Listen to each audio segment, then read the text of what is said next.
पूरा शहर खामोश हो चुका है।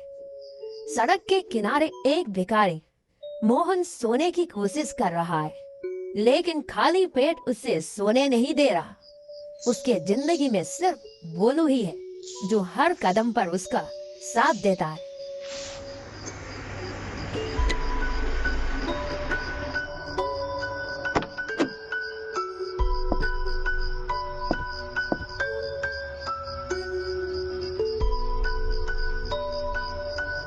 इस रोटी से या तो अपनी भूख मिटा या उसे खिलाकर अपनी गरीबी मिटा।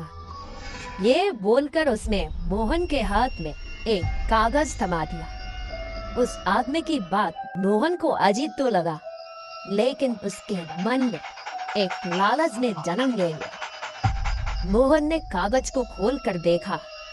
उसमें एक पता और एक नक्शा था। नक्शे का पीछा करते करते वो एक पुरानी हवेली पर पहुंचा और नक्शे के मुताबिक उसको अब एक कुएं के अंदर जाना था। उसने कुएं के ऊपर से ढक्कन हटाया और अंदर झांका। वो कुआं काफी गहरा था। नीचे कुछ था तो सिर्फ गहरा अंधेरा। नीचे जाने के लिए एक रस्सी लटकी हुई थी। मोहन उस रस्सी को पकड़कर कुएं के अंदर गया। मोहन के पैर नीचे जमीन को छूते ही जमीन पर एक लालटेन और माचिस था। मोहन उस लालटेन को जलाता है और उसको हाथ में लिए वो उस कुएं के अंदर हर तरफ देखने लगता है, लेकिन उसे वहां कुछ नहीं मिलता। फिर वो निराश होके वापस जाने लगता है। पर अचानक किसी के धीमी सांस की आवाज ने उसका ध्यान खींचा। काली अंधेरी सी एक आकृति उसके सामने आया, लाल शरीर, जैसे किसी इंसान के खाल को निकाल दिया गया।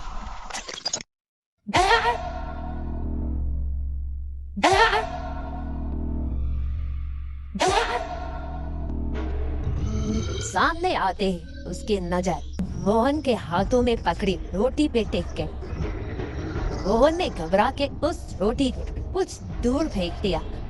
वो उस रोटी के ओर दौड़ने लगा।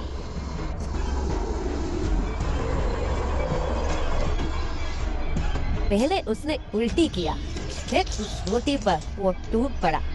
मोहन की नजर उसकी उल्टी पर पड़ी। उस उल्टी के साथ सोने के टुकड़े जमीन पर बिखरे पड़े। डरते हुए मोहन ने उस सोने के टुकड़ों को उठाया और वहां से निकल गया। रस्सी के सहारे मोहन ऊपर चला आया, लेकिन जो उसने देखा उसको अपनी आंखों पर यकीन नहीं हो रहा था। उसकी सांसें फूल रही थी, पसीने से बदन भीगा हुआ था और डर से कांपते हुए उसकी नजर सामने जमीन पे पड़ी। फिर उसके सारे सवालों के जवाब वहां उसको दिखने लगा। उसका सामना हस्तर से हुआ था। देवी के कोख से जन्मा पहला संतान था हस्तर, जो उम्र के साथ लालची होता गया और लोगों पे जुर्म करके उनका धन लूटने लगा। क्रोधित होकर देवी ने उसे श्राप दिया कि जो वो खाएगा अगले दिन वो सब उसके पेट में सोने में बदल जाएगा। लोगों को कहा गया कि वो हर रात उसके लिए भोजन लेकर जाए। जहां हस्तर पहले दिन का खाना सोने में उगल देता था और लोगों का दिया हुआ खाना खाने लगता था। ऐसे ही कुछ दिन चलने पर जब वो लोग भी लालची हो गए तो देवी ने हस्तर को एक बड़े कुएं के अंदर हमेशा के लिए बंद कर दिया। समय के साथ ये बात एक रहस्य बन चुकी थी, लेकिन सालों बाद ये राज फिर से किसी के सामने आया। मोहन को अब सब कुछ समझ में आ चुका था। हाथ में सोने के टुकड़े को पकड़कर वो अब अगली रात के इंतजार में था। अगली रात आई। इस बार मोहन ने अपने साथ ज्यादा रोटी ले लिया था ताकि सोना उठाने के लिए उसे ज्यादा वक्त मिले।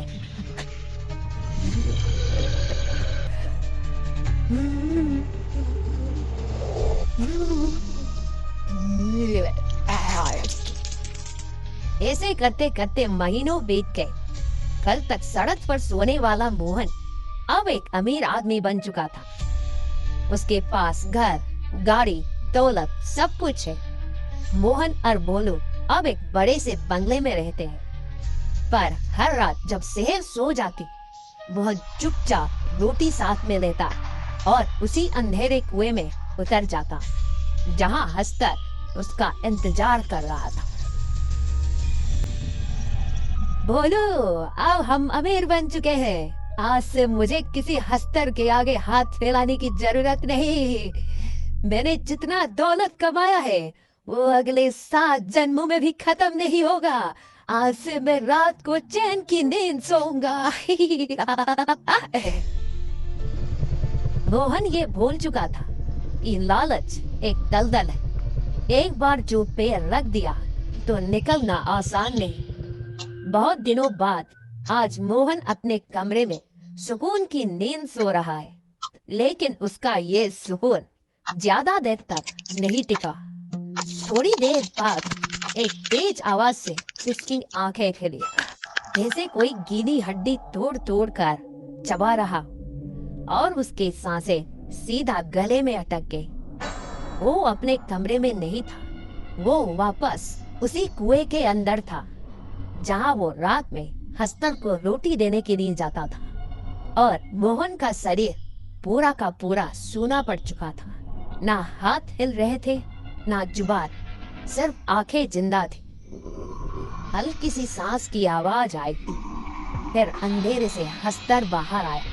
वो मोहन के बिल्कुल नजदीक था। मोहन सिर्फ देख और सुन पा रहा था।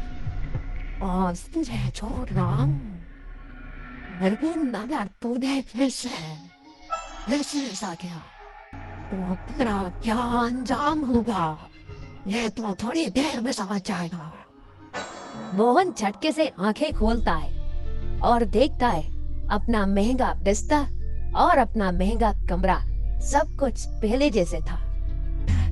सपना, ये बस एक सपना था।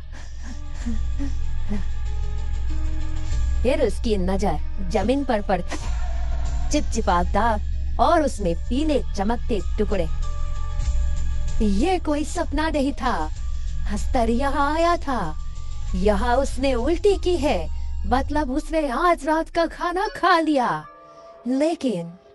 लेकिन उसने क्या खाया? ये सोचकर उसकी सांसें रुक गई। वो अपने बिस्तर से उठकर दौड़ते हुए घर के कॉरिडोर की तरफ भागा। जमीन पर बोलू के गले का पट्टा पड़ा था, आसपास खून के छींटे लगे थे। ये देखकर मोहन घुटनों पर गिर गया और पट्टे को दोनों हाथों से उठाकर रोने लगा। बोलू, मुझे माफ कर देना दोस्त, मेरी गलती ने तेरी जान ली।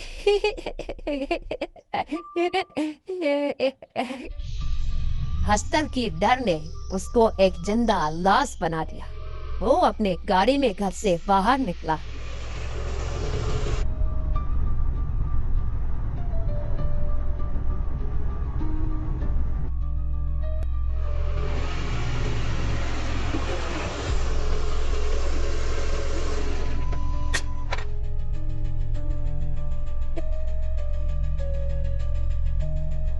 इस रोटी से या तो अपनी भूख मिटा या फिर उसको खिलाकर अपनी गरीबी मिटा। जब लालच इंसान पर हावी हो जाता है, तब उसे खुद भी एहसास नहीं होता कि कब वो एक गहरी दलदल में धंसता चला जाता है।